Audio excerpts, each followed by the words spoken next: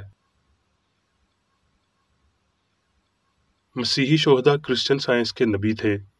الہی سچائی کی ترقی دینے والی اور مخصوص شدہ طاقت کے وسیلہ انہوں نے جسمانی حواس پر فتح پائی، ایسی فتح جسے صرف سائنس ہی واضح کر سکتی ہے۔ آپ جانتے ہیں کب پہلی سچائی اس کے پیروکاروں کی وفاداری اور قلت کے باعث فتح مند ہوتی ہے؟ بس یہ تب ہے جب وقت کا احتجاج آزادی کا جھنڈا اٹھائے آگے بڑھتا ہے۔ دنیاوی قوتیں لڑیں گی اور اپنے پاسبانوں کو حکم دیں گی کہ اس سچائی کو دروازے میں سے نہ گزرنے دیا جائے، جب تک کہ یہ ان کے نظاموں کی تائید نہ کرے۔ مگر سائنس چھرے کی نوک کی پرواہ کیے بغیر آگے بڑھتی ہے۔ یہاں ہمیشہ کوئی نہ کوئی ہنگامہ ہوتا ہے، لیکن سچائی کے معیار کا یہ ایک جلسہ ہوتا ہے۔ تکلیفوں کے وقت سچائی سے ہٹ جانا ظاہر کرتا ہے کہ ہم نے حق کو کبھی نہیں سمجھا۔ غیر ترقی یافتہ مواقع ہمیں ملامت کریں گے جب ہم اس تجربے کے فوائد کا دعویٰ کرنے کی کوشش کرتے ہیں جو تجربہ ہم نے خود کبھی نہیں کیا۔ وہ فصل کاٹنے کی کوشش کرتے ہیں جو ہم نے کبھی نہیں بوئی، اور غیر قانونی طور پر دوسروں کی محنت پر حق جتانے کی خواہش کرتے ہیں۔ سچائی اکثر غیر مطلوب ہی رہتی ہے جب تک کہ ہم انسانی رنج کا علاج تلاش کرتے ہیں، کیونکہ ہم غلطی کی بدولت شدید تکلیف اٹھاتے ہیں۔ یہ فرض کرنا کہ راست بازی کی خاطر تکلیف سہنا ماضی سے تعلق رکھتا ہے، اور یہ کہ آج مسیحیت پوری دنیا کے ساتھ امن میں ہے کیونکہ تمام شعبہ جات اور معاشرے اس کی تعظیم کرتے ہیں، یہ مذہبیت کی عین فطرت کی غلطی ہوگی۔ غلطی خود کو دہراتی ہے۔ اس نبی، رسول اور شاگرد نے دنیا جس کے لائق نہ تھی، جس تکلیف کا سامنا کیا، وہ کسی نہ کسی صورت میں سچائی کے ہر سرخیل کی منتظر ہے۔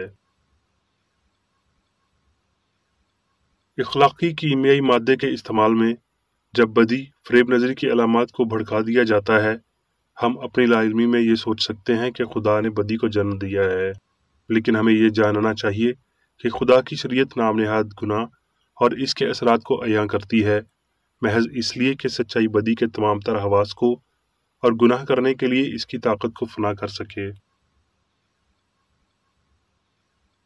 سچائی کے انفرادی نمونے کے طور پر یسوع مسیح ربونی غلطی اور تمام گناہ، بیماری اور موت کو رد کرنے آیا تاکہ سچائی اور زندگی کی راہ ہموار کرے۔ روح کے پھلوں اور مادی فہم، سچائی اور غلطی کے مابین فرق واضح کرتے ہوئے یہ نمونہ یسوع کی پوری زمینی زندگی کے دوران ظاہر ہوتا رہا۔ اگر خدا بیماری کا موجب بنتا تو بیماری اچھی ہوتی اور اس کی مخالف صحت بری ہوتی، کیونکہ وہ سب کچھ جو وہ خلق کرتا ہے اچھا ہے اور وہ ہمیشہ قائم رہتا ہے۔ اگر خدا کی شریعت سے بغاوت بیماری پیدا کرتی ہے تو بیمار ہونا ٹھیک ہے، اور ہم چاہ کر بھی حکمت کے احکامات کو رد نہیں کر سکتے، اور کر سکنے کے باوجود ہمیں یہ نہیں کرنا چاہیے۔ یہ فانی عقل کے یقین کی بغاوت ہی ہے جو بیماری کے یقین کی وجہ بنتی ہے، نہ کہ مادے کے قانون، اور نہ ہی الہی عقل کے خلاف بغاوت ہے۔ علاج سچائی ہے، نہ کہ مادہ، یعنی یہ سچائی کہ بیماری غیر حقیقی ہے۔ اگر بیماری حقیقی ہے تو یہ لافانیت سے تعلق رکھتی ہے، اگر سچی ہے تو یہ سچائی سے تعلق رکھتی ہے۔ کیا آپ منشیات کے ساتھ یا بنا سچائی کے معیار یا حالت کو نیست کرنے کی کوشش کریں گے؟ لیکن اگر بیماری یا گناہ فریب نظری ہیں تو اس فانی خواب یا دھوکے سے بیدار ہونا ہمارے لیے صحت، پاکیزگی اور لافانیت پیدا کرے گا۔ یہ بیداری مسیح کی ہمیشہ کے لیے آمد ہے، یعنی سچائی کا ترقی یافتہ ظہور جو غلطی کو دور کرتا اور بیمار کو شفا دیتا ہے۔ صحت مادے کی حالت نہیں بلکہ عقل کی حالت ہے، اور نہ ہی مادی حواس صحت کے موضوع پر قابل یقین گواہی پیش کر سکتے ہیں۔ شفائیہ عقل کی سائنس کسی کمزور کے لیے یہ ہونا ناممکن بیان کرتی ہے، جبکہ عقل کے لیے اس کی حقیقتاً تصدیق کرنا یا انسان کی اصلی حالت کو ظاہر کرنا ممکن پیش کرتی ہے۔ اس لیے سائنس کا الہی اصول جسمانی حواس کی گواہی کو تبدیل کرتے ہوئے انسان کو بطور سچائی میں ہم آہنگی کے ساتھ موجود ہوتا ظاہر کرتا ہے، جو صحت کی واحد بنیاد ہے، اور یوں سائنس تمام بیماری سے انکار کرتی، بیمار کو شفا دیتی، جھوٹی گواہی کو برباد کرتی اور مادی منطق کی تردید کرتی ہے۔ آسمان پر جانے کا واحد راستہ ہم آہنگی ہے، اور مسیح الہی سائنس میں ہمیں یہ راستہ دکھاتا ہے۔ اس کا مطلب خدا، اچھائی اور اس کے عکس کے علاوہ کسی اور حقیقت کو نہ جاننا، زندگی کے کسی اور ضمیر کو نہ جاننا ہے، اور نام نہاد درد اور خوشی کے احساسات سے برتر ہونا ہے۔ خود پرستی ایک مضبوط جسم سے زیادہ غیر شفاف ہے۔ صابر خدا کی صابر تابعداری میں آئیے غلطی، خودداری، خود جوازی اور خود پرستی کے سخت پتھر کو محبت کے محلول کے ساتھ تحلیل کرنے کے لیے جدوجہد کریں، جو روحانیت کے خلاف جنگ کرتا اور وہ گناہ اور موت کا قانون ہے۔ زندگی کا جامع حق ہے۔ ابدی حق کائنات کو تبدیل کر رہا ہے۔ جب انسان اپنے ذہنی پوتڑے اتار ڈالتا ہے تو خیال اظہار میں وسعت پاتے ہیں۔ روشنی ہو جا حق اور محبت کا دائمی مطالبہ ہے، جو افراتفری کو تہذیب میں اور بے سر کو کائنات کی موسیقی میں تبدیل کرتا ہے۔ اب میں میری بیکریڈی کی جانب سے چرچ مینول میں دیے گئے روزانہ کے 3 فرائض پڑھوں گا۔ روزمرہ کی دعا۔ اس چرچ کے ہر رکن کا یہ فرض ہے کہ ہر روز یہ دعا کرے: تیری بادشاہی آئے، الہی حق، زندگی اور محبت کی سلطنت مجھ میں قائم ہو، اور سب گناہ مجھ سے خارج ہو جائیں، اور تیرا کلام سب انسانوں کی محبت کو وافر کرے اور ان پر حکومت کرے۔ مقاصد اور اعمال کا ایک اصول۔ نہ کوئی مخالفت، نہ ہی کوئی محض ذاتی وابستگی۔ مادری چرچ کے کسی رکن کے مقاصد یا اعمال پر اثر انداز ہونے چاہیے۔ سائنس میں صرف الہی محبت حکومت کرتی ہے، اور ایک مسیحی سائنسدان گناہ کو رد کرنے سے حقیقی بھائی چارے، خیرات پسندی اور معافی سے محبت کی شیریں آسائشوں کی عکاسی کرتا ہے۔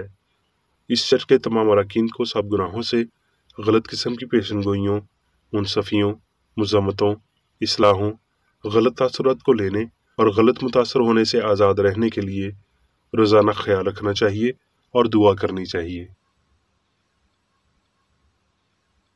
فرض کے لیے چوکسی۔ اس چرچ کے ہر رکن کا یہ فرض ہے کہ وہ ہر روز جارحانہ ذہنی آرا کے خلاف خود کو تیار رکھے، اور خدا اور اپنے قائد اور انسانوں کے لیے اپنے فرائض کو نہ کبھی بھولے اور نہ کبھی نظر انداز کرے۔ اس کے کاموں کے باعث اس کا انصاف ہوگا، وہ بے قصور یا قصوروار ہوگا۔